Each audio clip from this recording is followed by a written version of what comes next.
तो साथियों फाइनली अनिरुद्धाचार्य कथावाचक अनिरुद्धाचार्य का रिप्लाई आया है संतरामपाल जी महाराज जी की ज्ञान चर्चा की चुनौती को लेकर। कट्टे गाड़ी थी बराबर का। अच्छा। वेट में मिला है। तो शंकराचार्य चारों अच्छा, आ जाओ। उनके अलावा कोई और? इतने महंत बने बैठे हैं जिनके पास चेले बुका रखी प्रेमानंद जैसे। अच्छा। कोई आओ मेरे साथ, अनुरुद्धाचार्य और ये तो अच्छा, इनमें से कोई भी आया कोई आओ।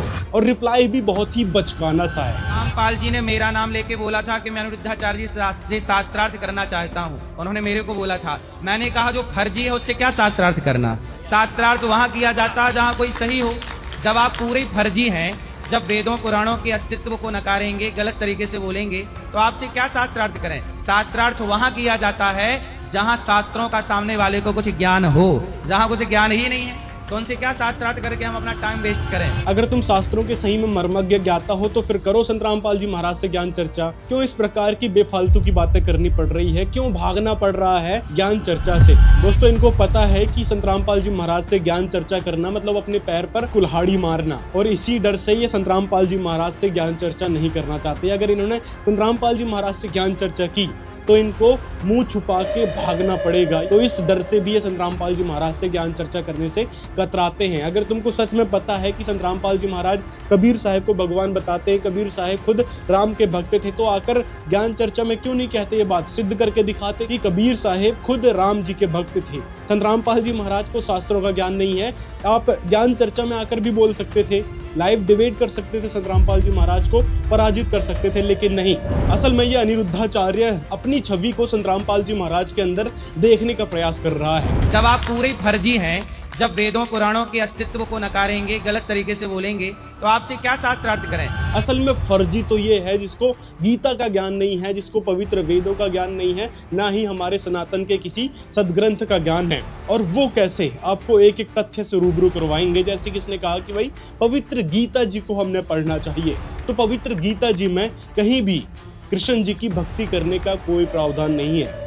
गीता ज्ञानदाता प्रभु, यदि आप कृष्ण को मान रहे हैं तो कृष्ण खुद उस परमेश्वर की शरण में जाने के लिए कह रहे हैं, जिसकी बात गीता अध्याय 15 के श्लोक 4 में कही है, और गीता अध्याय 18 के श्लोक 62 में स्पष्ट किया है कि वह परमेश्वर कोई और है। उनकी शरण में जाने के बाद वह शाश्वत सनातन स्थान प्राप्त होगा, जहां जाने के बाद जन्म मृत्यु नहीं होती। लेकिन वहीं दूसरी तरफ ये अनिरुद्धाचार्य जैसे पाखंडी और फर्जी कथावाचक हैं, जिनको ना तो गीता का ज्ञान है और ना ही किसी भी शास्त्र का। वो कहते हैं कि भाई कृष्ण जी ही, राम जी ही सर्वे सर्वा हैं, इनसे ऊपर कोई भगवान नहीं। हमने राम को भगवान मानना चाहिए। जो बहन वहां पर आई थी उसको ये कहते फिर रहा है कि राम से बड़ा कोई नहीं है, हमने राम की भक्ति करना चाहिए। कबीरदास जी किसके भक्त हैं? सारी जिंदगी राम की। अब देखो, अब तुमसे क्या शास्त्रार्थ कर लें। तो ये थी इसकी बचकानी बातें। और कबीर साहब क्या सच में राम की भक्ति करते थे? जो श्री रामचंद्र जी आए थे उनको ही अपना आराध्य बताते थे, उनका ही नाम जाप करते थे? इस चीज की हम बाद में बात करेंगे। पहले इस अनिरुद्धाचार्य के बताए भगवान पर बात कर लेते हैं कि रामचंद्र जी, कृष्ण जी असल में भगवान हैं भी कि नहीं है। सही सलाह दीजिए, हम किधर जाए। राम राम राम कृष्ण नारायण। जैसे कृष्ण जी की बात करें तो कृष्ण जी असल में गीता ज्ञानदाता नहीं है। ये संतरामपाल जी महाराज ने पवित्र गीता से ही डिकोड करके बताया है कि गीता ज्ञानदाता वह काल ब्रह्म है, जिसका मंत्र गीता अध्याय 8 के श्लोक 13 में खुद गीता ज्ञानदाता प्रभु बता रहे हैं कि यह मुझ ब्रह्म का, काल रूपी ब्रह्म का यह ओम एक अक्षर है। तो ये भेद किसने बताया है शास्त्रों से निकालकर? सिर्फ और सिर्फ संतरामपाल जी महाराज ने। वहीं इन जैसे कथावाचक कृष्ण जी को गीता ज्ञानदाता प्रभु मान बैठे थे। गीता अध्याय 11 के श्लोक 31 में गीता ज्ञानदाता से अर्जुन कहता है कि आप उग्र रूप वाले कौन हैं? मतलब यहाँ पर गीता ज्ञानदाता से अर्जुन उनकी आइडेंटिटी पूछ रहे हैं। तो वहीं गीता अध्याय 11 के श्लोक 32 में जवाब देते हैं कि मैं अर्जुन बढ़ा हुआ काल हूँ। मतलब काल कौन? काल के बारे में फिर आगे डिटेल में बताया है गीता अध्याय 11 के श्लोक 46 और 47 में, जिसकी सहस्त्र भुजाएं हैं। अर्जुन फिर प्रार्थना करता है कि आप उसी चतुर्भुजी रूप में आ जाइए जो आपका ओरिजिनल रूप है। मतलब विष्णु जी सिर्फ चतुर्भुजी भगवान है, ये सभी जानते हैं, ना कि सहस्त्रबाहु। और गीता अध्याय 11 के श्लोक 46-47 में सहस्त्रबाहु शब्द आया है, जबकि अर्जुन को पता है, क्योंकि वो कृष्ण जी के साथ ही रहा करते थे, कि वो चतुर्भुजी भगवान है। इसीलिए वापस उसी चतुर्भुजी रूप में आने की वो प्रार्थना कर रहे हैं उस गीता ज्ञानदाता प्रभु से। लेकिन फिर गीता ज्ञानदाता प्रभु यहाँ पर क्या कह रहे हैं कि यह मेरा रुद्र रूप पहले किसी ने नहीं देखा, जबकि हमको पता है कि कौरवों की सभा में कृष्ण जी अपना चतुर्भुजी रूप दिखा चुके थे। तो ये है असली ज्ञान जो संत रामपाल जी महाराज ने पवित्र गीता से ही डिकोड करके बताया है। अब बताओ किसको नहीं है जानकारी शास्त्रों की। संत रामपाल जी महाराज ही एकमात्र वो संत हैं जिन्होंने शास्त्रों के गूढ़ रहस्य बताए हैं, ना कि आपके किसी भी पाखंडी गुरु ने। और आप तो कभी शास्त्रों का जिक्र ही नहीं करते। शास्त्र कभी खोल के दिखाया है किसी साधक को कि शास्त्रों में लिखा क्या है? संत रामपाल जी महाराज ने ही शास्त्रों को दिखाया है कि शास्त्रों में एक्चुअल में लिखा क्या है और हम कर क्या रहे थे। ये हमारे अनिरुद्धाचार्य जैसे घटिया कथावाचक क्या बता रहे थे? ये कह रहे थे कि भाई ब्रह्मा विष्णु महेश से ऊपर कुछ भी नहीं है, राम जी की भक्ति करो, कृष्ण जी की भक्ति करो, और मथुरा वृंदावन तक आने के लिए कह रहे थे कि वहां आने से आपके पाप ताप मिट जाएंगे, आपके दुख दूर हो जाएंगे। लेकिन वहीं इनकी दोगली बातों को समझिए। ये कहते हैं कि भाई कर्म बंधन, जो कर्म संस्कार है, जो प्रारब्ध के कर्म है, वो नहीं टल सकते। हर व्यक्ति ना अपने कर्मों का फल लेकर आता है, तो उनका जो कर्मदंड है वो उन्हें मिल रहा है। आप तो राम को ना विसारो। हमारे भगवानों को भी प्रारब्ध के कर्म भोगने पड़े। आपने कई सारी वीडियोस देखी होंगी इस घटिया कथावाचक की। ये कहता है कि भाई प्रारब्ध के कर्म कोई नहीं टाल सकता। लेकिन अगर असल में ये वेदों का, शास्त्रों का मर्मज्ञ ज्ञाता अपने आप को कहता है कि भाई संत रामपाल जी महाराज को तो शास्त्रों की कोई जानकारी नहीं है, तो उनसे शास्त्रार्थ क्या ही किया जाए? शास्त्रार्थ वहां किया जाता है जहां शास्त्रों का सामने वाले को कुछ ज्ञान हो। जहां कुछ ज्ञान ही नहीं है तो उनसे क्या शास्त्रार्थ करके हम अपना टाइम वेस्ट करें? अगर तुम सच में वेदों के, शास्त्रों के मर्मज्ञ ज्ञाता हो तो तुमको ये बात क्यों नहीं पता चली कि वेदों में, यजुर्वेद में स्पष्ट लिखा है कि परमात्मा अनश्य अनश्य मतलब घोर से घोर पाप को नष्ट कर सकते हैं। लेकिन वहीं तुम क्या कह रहे हो कि प्रारब्ध के कर्म को भोगना ही पड़ेगा, जैसे तुम्हारे कृष्ण भगवान ने, राम भगवान ने भोगना पड़ा। संत रामपाल जी महाराज ने स्पष्ट किया है, वेदों से प्रमाणित करके दिखाया है कि वह परमात्मा, उस परमात्मा की भक्ति से हमारे घोर से घोर पाप नष्ट हो जाते हैं। वह परमात्मा घोर से घोर पाप नष्ट कर देता है, और ये बात वेदों में लिखी है। लेकिन इन जैसे घटिया कथावाचकों ने, फर्जी कथावाचकों ने कभी शास्त्र, गीता, वेद, पुराण कभी खोल कर नहीं देखा। पुराणों में तो इनको इस कदर लताड़ा गया है, ये जो कथा करते हैं, ये जो ब्राह्मण अपने आप को गुरु माने बैठे, इनको बेगजब हिसाब से लताड़ा गया है। इन लोगों को देवी भागवत महापुराण में कलयुग के राक्षस कहा गया है। जो सतयुग, त्रेता, द्वापर में राक्षस हुआ करते थे ना, वो कलयुग के इन जैसे ब्राह्मण हैं जो लोगों को ठगने का काम करते हैं। आपने इसकी कई सारी वीडियो भी देखी होगी कि किस प्रकार से अपना ये टोटका बताता फिरता है कि ये भक्ति कर लो, ये कर लो, इससे आपकी समस्या दूर हो जाएगी। और अगर कोई सवाल का जवाब नहीं होता तो ये फिर फिल्मी अंदाज में आ जाता है, गाना गाना और लटोटरेबाजी करना शुरू कर देता है। तो क्या असल में ऐसे ही होते हैं सनातनी, जैसे ये घटिया कथावाचक अनिरुद्धाचार्य है? इसने संत रामपाल जी महाराज को फर्जी इसलिए कहा कि उनको शास्त्रों का ज्ञान नहीं है। लेकिन शास्त्रों का ज्ञान क्यों नहीं है? क्योंकि वो कबीर साहब को भगवान बताते हैं। जबकि अगर इसने शास्त्र पढ़े होते तो शास्त्रों में ये भी लिखा है कि कबीर साहेब ही भगवान है। गीता अध्याय 8 का श्लोक 9 देख लो, वहां पर जो कबीर शब्द आया है वो कबीर साहिब के लिए है, और उसकी यथार्थ जानकारी संत रामपाल जी महाराज ने बताई। इसके बाद फिर गीता अध्याय 18 के श्लोक 62 में जिस सच्चिदानंद घन ब्रह्म, जिस परमेश्वर की बात कही है, वह कौन है? वो गीता ज्ञानदाता प्रभु से अलग हैं, वही आदि सनातनी परमात्मा है जो कबीर साहेब हैं। गीता अध्याय 17 के श्लोक 23 में जो ओम तत्सत एक संकेत के रूप में नाम बताया गया है, वो किस सच्चिदानंद घन ब्रह्म का है। इस चीज की जानकारी इस अनिरुद्धाचार्य जैसे फर्जी कथावाचकों को कहीं से कहीं नहीं है।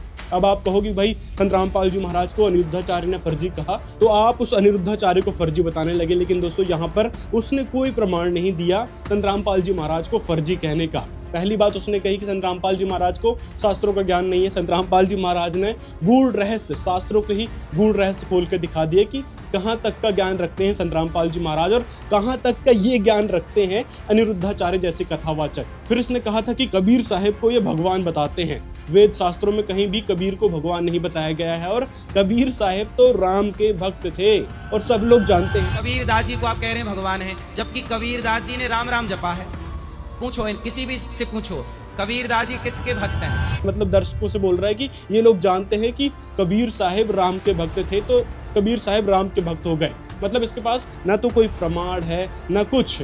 इसने चंद दोहा सुन लिया कबीर साहेब का राम के विषय में, तो ये मान बैठा कि भाई नहीं, कबीर साहेब भी राम भगवान के भक्त थे, श्री रामचंद्र जी के भक्त थे। कबीर साहेब ने ढेर सारी दोहों में राम शब्द का जिक्र किया है, लेकिन श्री रामचंद्र जी के लिए नहीं, उस आदि राम के विषय में जिक्र किया है। आओ आपको प्रमाण दिखा देते हैं। जैसे देखिए, कबीर सागर कबीर सागर में क्या प्रमाण मिलता है? ये कबीर साहिब जी का एथेंटिक सदग्रंथ है। कबीर सागर ज्ञान बोध पेज नंबर 21 में यहाँ कबीर साहिब खुद धर्मदास जी को समझाते हुए कहते हैं कि धर्मदास यह जग बौराना, कोई न जाने पद निर्वाणा, यही कारण मैं कथा पसारा, जग से कहिए वो राम न्यारा। यहाँ गलती से नाम मिसप्रिंट हुआ है, यहाँ राम है कि जग से कहिए वो राम न्यारा, यही ज्ञान जग जीव सुनाओ, सब जीवों का भरम नसाओ।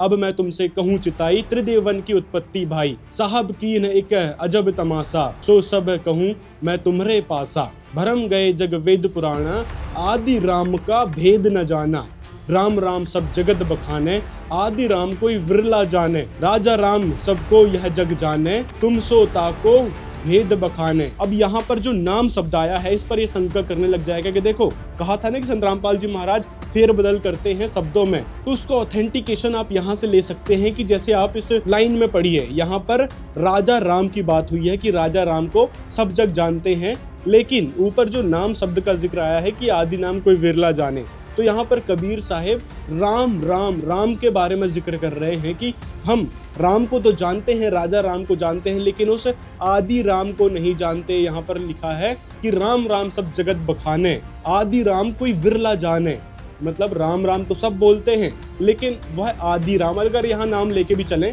तो यहाँ पर आदि नाम कोई विरला जाने, यहाँ पर तो बात ही नहीं बन रही कि भाई यहाँ राम की बात हो रही है, यहाँ नाम की बात हो गई, तो चलो नाम की ही बात पकड़ के चलें। यहाँ पर जो आदि नाम कोई विरला जाने, राम राम सब बोलते हैं, या अनिरुद्धाचार्य और जितने भी कथावाचक है, प्रेमानंद महाराज, शंकराचार्य, मंडलेश्वर और धर्मगुरु बन बैठे कई सारे फर्जी लोग हैं, वो कहते हैं कि भाई हमने राम राम जपना चाहिए और राम राम से ही मोक्ष होगा, राम राम ही मोक्षदायक है। तो यहाँ पर कबीर साहिब तो उस आदि नाम की बात कर रहे हैं, यदि उस राम शब्द को नहीं, नाम शब्द को लेके चलें तो मतलब राम राम भी वो ऑथेंटिक मंत्र नहीं हुआ कबीर साहिब के हिसाब से। तो फिर कबीर साहिब उस राम से हटकर किस आदि नाम की बात कर रहे थे, जरा वो भी बताओ। अगर वहां राम शब्द आप एक्सेप्ट कर लेते हो तो फिर कबीर साहिब किस आदि राम की बात कर रहे हैं वो भी बताओ। तो यहाँ पर संत रामपाल जी महाराज ने स्पष्ट किया है कि कबीर साहिब जो यहाँ पर साधारण जुलाहे की कवि की भूमिका कर रहे थे, वो धर्मदास जी को समझाते हुए कह रहे हैं कि भाई राम राम तो यहाँ सब कोई बोलता है,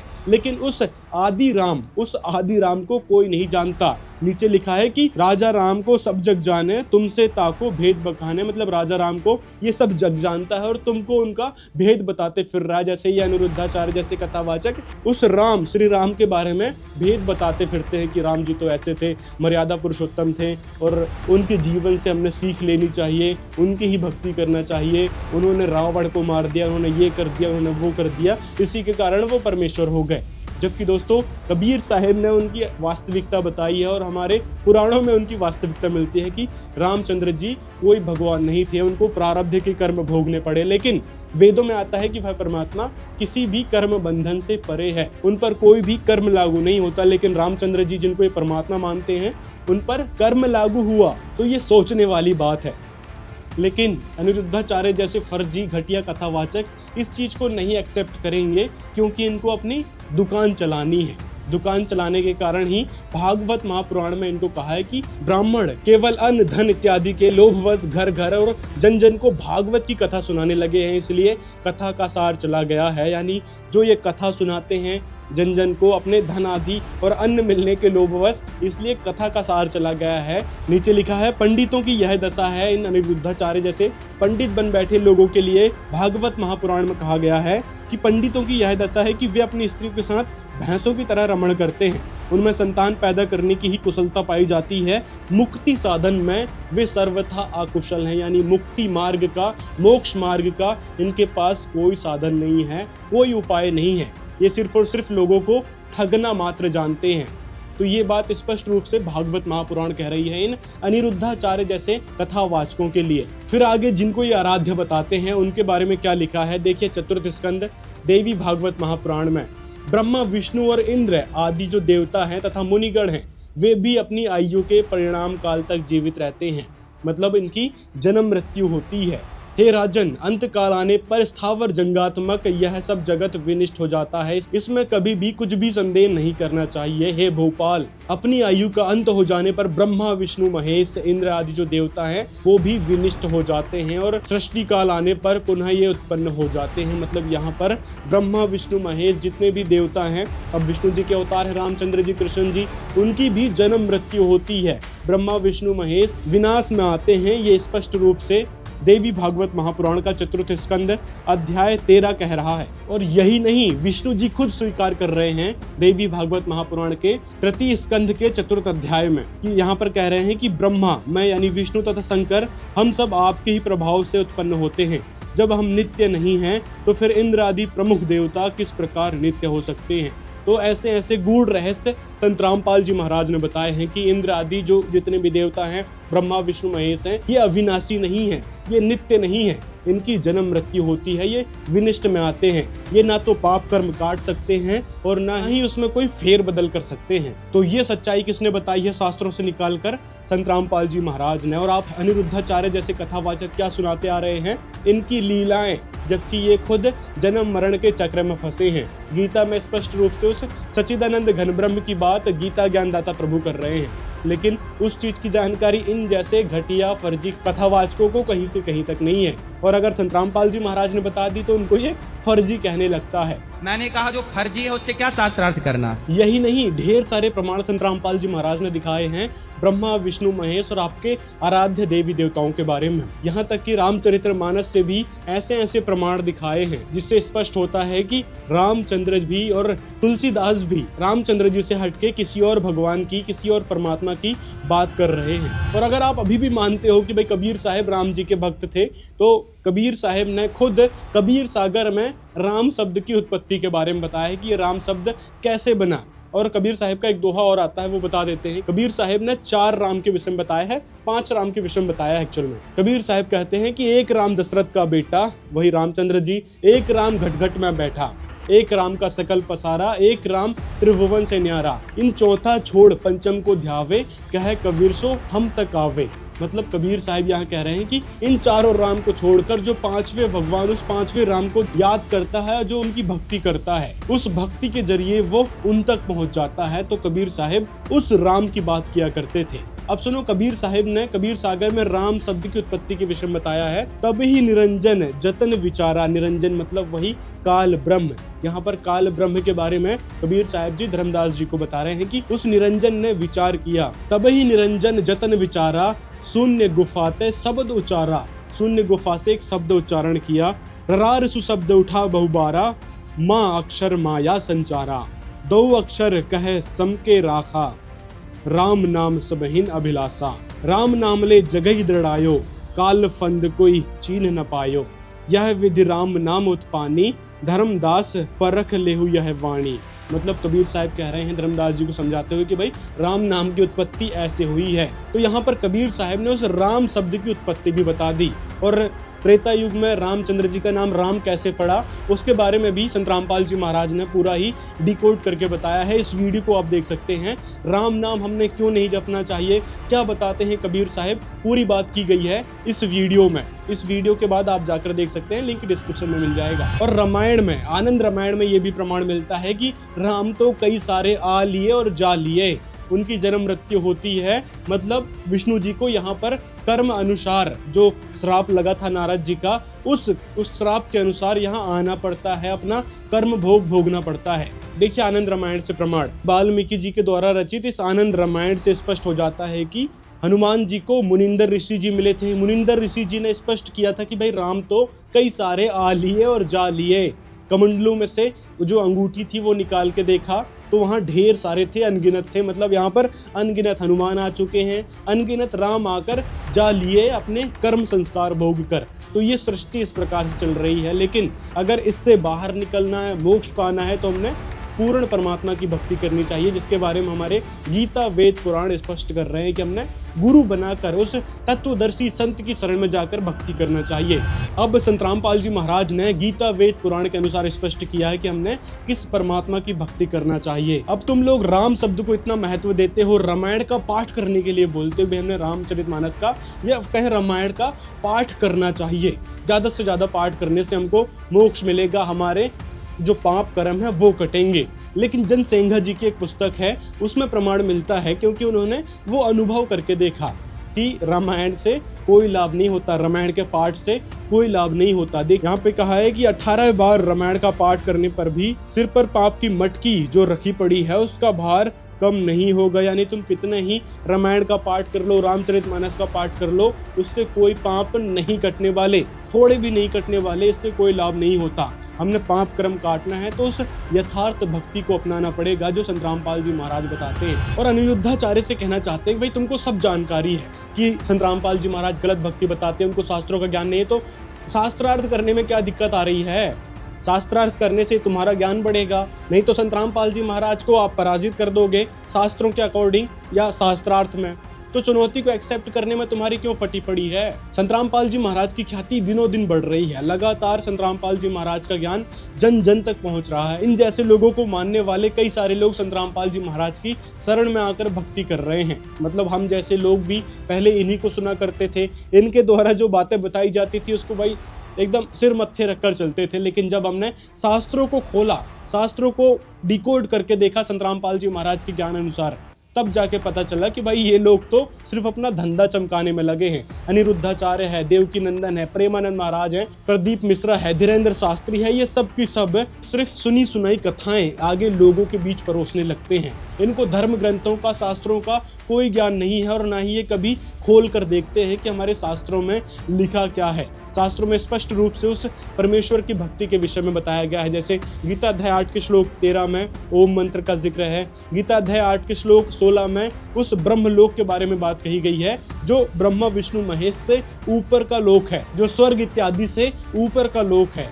वहां जाने के बाद भी पुनरावृत्ति में आना पड़ता है, जन्म मरण में आना पड़ता है, 84 लाख योनि में जाना पड़ता है, नरक में जाना पड़ता है। अब सोचो ब्रह्म लोक गए हुए साधक की भी पुनरावृत्ति होती है, तो फिर अन्य लोगों का तो कहना ही क्या है। इसीलिए गीता में, गीता अध्याय 17 के श्लोक 23 में कहा है कि ओम तत्सत इति निर्देशः ब्रह्मण है त्रिविधः समर्था, यानी उस सच्चिदानंद घन ब्रह्म का यह 3 अक्षर का नाम है, जिसकी यथार्थ जानकारी तत्वदर्शी संत बताएंगे। और इस नाम का जाप करने से वह शाश्वत सनातन स्थान प्राप्त होगा, वह सच्चिदानंद घन ब्रह्म प्राप्त होगा, जो कि इन ब्रह्मा विष्णु महेश, रामचंद्र जी, कृष्ण जी, दुर्गा जी, गणेश जी, इनसे ऊपर के भगवान हैं। काल ब्रह्म से ऊपर के भगवान हैं।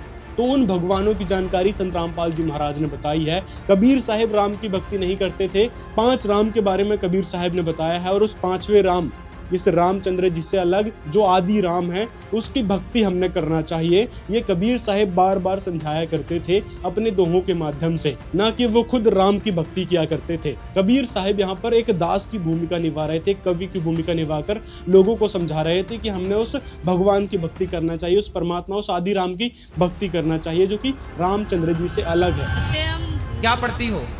ज्ञान गंगा किताब पढ़ते बस हैं। वो खुद फर्जी है ज्ञान गंगा। और जिस ज्ञान गंगा को ये फर्जी बता रहा है, असल में उस ज्ञान गंगा को ढंग से इसने पढ़ा होता तो फर्जी नहीं कहता, उसको सिर मत्थे लगाकर संत रामपाल जी महाराज के अभी तक इस शरण में आ चुका होता। और शरण में ये किस लिए नहीं आ रहा है पता है? क्योंकि इसका धंधा ठप हो जाएगा, क्योंकि बचपन से ये लगा है इसी चीज में। अगर इस कथा वाचन रूपी बिजनेस को ये बंद कर देगा तो फिर इसको काम करना पड़ेगा, दिहाड़ी करनी पड़ेगी, मजदूरी करनी पड़ेगी, या फिर किसी के यहाँ नौकरी करनी पड़ेगी। इस चीज के डर से ये संत रामपाल जी महाराज की इस ज्ञान गंगा पुस्तक को भला बुरा कह रहा है। लेकिन इसको पता है कि संत रामपाल जी महाराज जो ज्ञान देते हैं वो ऑथेंटिक है, शास्त्र अनुकूल है, और ज्ञान गंगा पूरी की पूरी प्रमाणित पुस्तक है, शास्त्रों से प्रमाणित करके संत रामपाल जी महाराज ने लिखी है। तो ये गूढ़ रहस्य संत रामपाल जी महाराज ने खोला है, ब्रह्मा विष्णु महेश की उत्पत्ति बता दी। फिर लास्ट में इसने एक बात बोली, राम कृष्ण नारायण।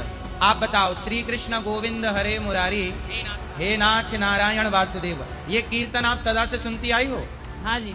और यही कीर्तन कबीरदास जी भी करते हैं, श्री राम जय राम जय जय राम। जबकि इसका कोई प्रमाण नहीं है, कोई आधार नहीं है। ये भोतड़ू सुनी सुनाई बातें करना जानता है। इसकी जितनी भी वीडियोस हमने देखे हैं, कई सारी वीडियोस को डिबंक कर चुके हैं संत रामपाल जी महाराज। इसकी कई सारी घटिया बातों को डिबंक कर चुके हैं कि ये सिर्फ फूकी बाबा है, इसको ना तो सदग्रंथों का ज्ञान है, ना भगवानों का, और ना ही अपने धर्म का। तो इसलिए इस वीडियो से आप समझ सकते हैं कि अनिरुद्धाचार्य किस प्रकार से ज्ञान चर्चा से भाग रहा है। अगर संत रामपाल जी महाराज को ज्ञान नहीं है तो आकर सिद्ध कर देना कि कबीर साहिब राम के भक्त थे। संत रामपाल जी महाराज को शास्त्रों का ज्ञान नहीं है, उन्होंने कभी शास्त्र नहीं खोल के देखा। गीता प्रेस गोरखपुर से प्रकाशित जो आपको गीता सही लग रही है उससे ही प्रमाणित करके दिखा दो कि भाई राम जी, कृष्ण जी से ऊपर कोई भगवान ही नहीं है, जिनकी तुम भक्ति करने के लिए उस महिला को सलाह दे रहे हो और भक्तों को अधिकतर तुम सलाह देते रहते हो। आओ प्रमाणित करके दिखाओ ज्ञान चर्चा में, लेकिन नहीं, इसको दुम दबा के भागना आता है कि हाँ नहीं हम नहीं करेंगे ज्ञान चर्चा,